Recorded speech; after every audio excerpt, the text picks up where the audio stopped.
Welcome back to Kindness Stories, the place where everyday courage, hidden strength, and unexpected kindness come together to bring you powerful tales that move the heart and stir the soul. If you believe kindness is a strength, not a weakness, then you're in the right place. Her name was Leela. She was 17 and had just transferred to Crescent High, a school known more for its flashy sports team than for its academics. Leela wasn't rich, popular, or flashy. She was quiet. She was new, and worst of all, in the eyes of a few shallow students, she didn't wear designer clothes. Her first day at school started with forced smiles from teachers and curious whispers from students. She walked through the halls in a simple blue top and jeans, clutching her books like a shield. She didn't expect applause. She just wanted peace. But peace wasn't something the so-called royalty of Crescent High offered to outsiders. At lunch, Leela sat alone at the far end of the cafeteria. She unwrapped a sandwich her mom made and quietly observed the loud table near the center. That's where they sat for who ruled the school. Brittany, the queen bee, her boyfriend Trent, and there the loyal shadows, Max and Jade. Brittany spotted Leela from across the room. One glance at her top of modest, pretty thing stitched lovingly by Leela's mom made Brittany's nose wrinkle. Who wears clothes like that? Brittany sneered. Maybe she's lost. Max chuckled. Or homeless. They laughed, loud enough for Leela to hear. She didn't flinch. The next day was worse. As Leela tried to open her locker, she found it jammed. She tugged harder and a cloud of glitter burst out, covering her in shimmering powder. Laughter echoed from down the hall. She looked up. Brittany and her crew were filming. Leela's eyes didn't water. She blinked slowly, turned around, and walked to class.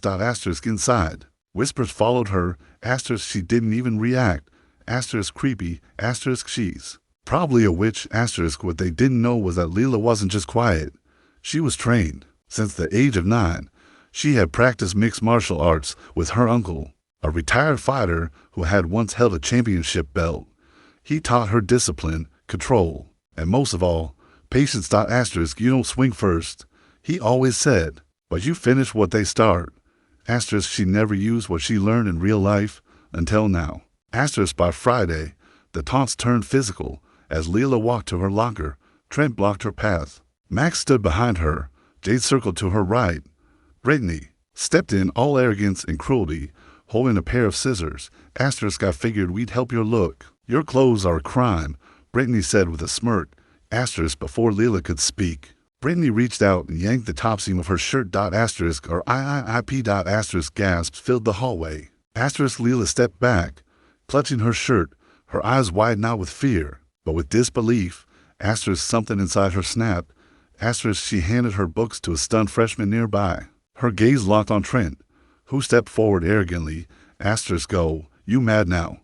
He mocked. Leela didn't answer. She moved fast. Faster than anyone could blink. Her elbow shot forward with the speed of lightning, catching Trent right under his chin. Thud. The tall jock stumbled backward and collapsed onto the floor, his head bouncing off a locker. Silence. Max lunged forward, but Leela spun, swept his leg from under him, and he fell like a tree in a storm. Brittany screamed. Jade ran. Leela adjusted her torn top and calmly walked toward the principal's office. On her way, she stopped to check on Trent. He was groaning but conscious. She pulled out her phone and dialed the school nurse. The principal was furious at first, but when Leela explained, supported by dozens of student witnesses and camera footage, the truth came out. Brittany and her crew were suspended. The video went viral. Students who once whispered now walked up to Leela with admiration in their eyes. But she didn't bask in the attention. She didn't brag. She didn't gloat. Instead, she returned to her quiet lunch table and ate in peace. Until someone asked if they could join her. Then another. And another. By the end of the week, Leela's table was the most honest, kind, and supportive spot in the cafeteria. Because she didn't fight to show off. She fought to stand up. She stood up for herself. And in doing so, gave others the courage to do the same. This is Kindness Stories, where quiet strength speaks loudest. If this story touched your heart, hit that like button, subscribe, and share it with someone who needs to be reminded that courage doesn't always roar. Sometimes it flies like an elbow and lands with justice. Asterisk, stay kind, stay strong, asterisk.